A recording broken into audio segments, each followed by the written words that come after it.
Well, we thought we'd have a very quick and general chat about what's happening in America at the moment. Probably, other than the Olympics, still one of the biggest news stories in the world is Hillary Clinton and Donald Trump and the fight for the White House. We've reported to you about this the last 3 or 4 ODT TVs, so you'll know that Donald Trump is in serious trouble.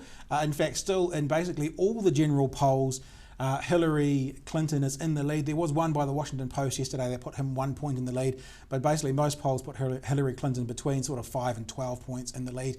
And it would appear that some of those, and it's confusing for us in New Zealand here sometimes, Dom, because the colours are the other way around. So when you talk about a red state in America, that's the conservative state. That's the conservative state. And the it's blue opposite state, to the red Labour, exactly. But I think we've seen enough of it now that we kind of get the gist of that, don't we? So even some of those red states that he needs to win to get enough votes, he's losing by between 10 and 20%. That's extraordinary. They've just seen the true colours of the man, speaking of colours, and, you know, I mean, he's...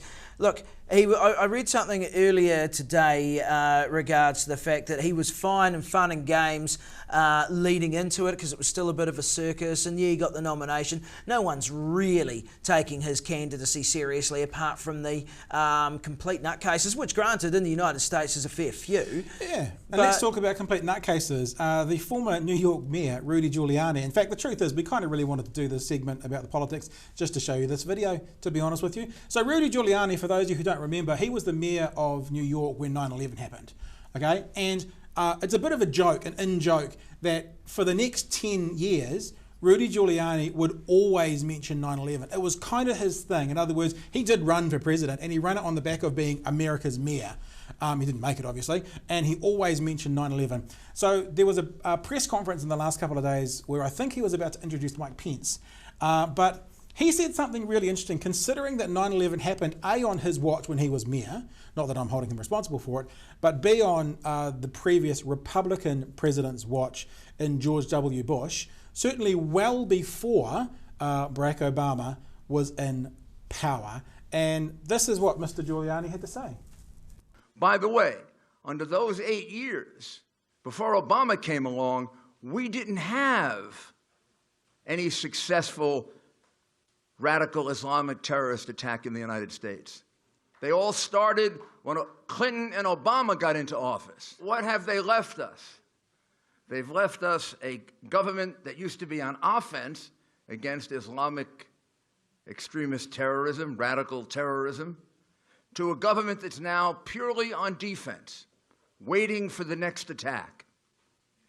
Isn't that what we're doing? We're waiting for the next attack. God forbid here in America, God forbid in Paris or London, or I have a friend who left for London yesterday, and he was afraid to go to London. Afraid to go to London. You know why he was afraid to go to London?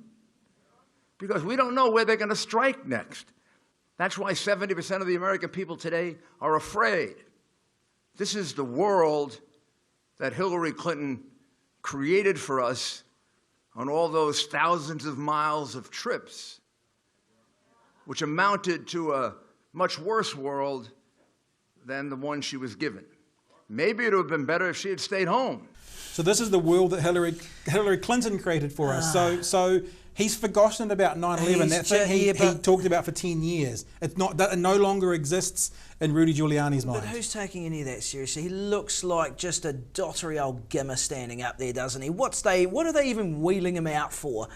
You know, that's going to do nothing but harm for your election campaign, isn't it?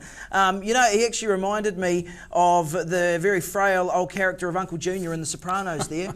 That was what he reminded me of, and I think, I mean, if anyone takes that seriously, other than your diehards, please, well, come on. The only thing this does add to the conversation in a serious way is that Donald Trump was being supported by serious people, and then some of those serious people left, and then some of the less serious people left, and then, as you say, some of the less serious people left, and now it's the Rudy Giulianis of the world, who has obviously had some kind of mental breakdown to not remember. Yeah, that's 9/11. right. He's clearly had one, and they're the only people left for Trump.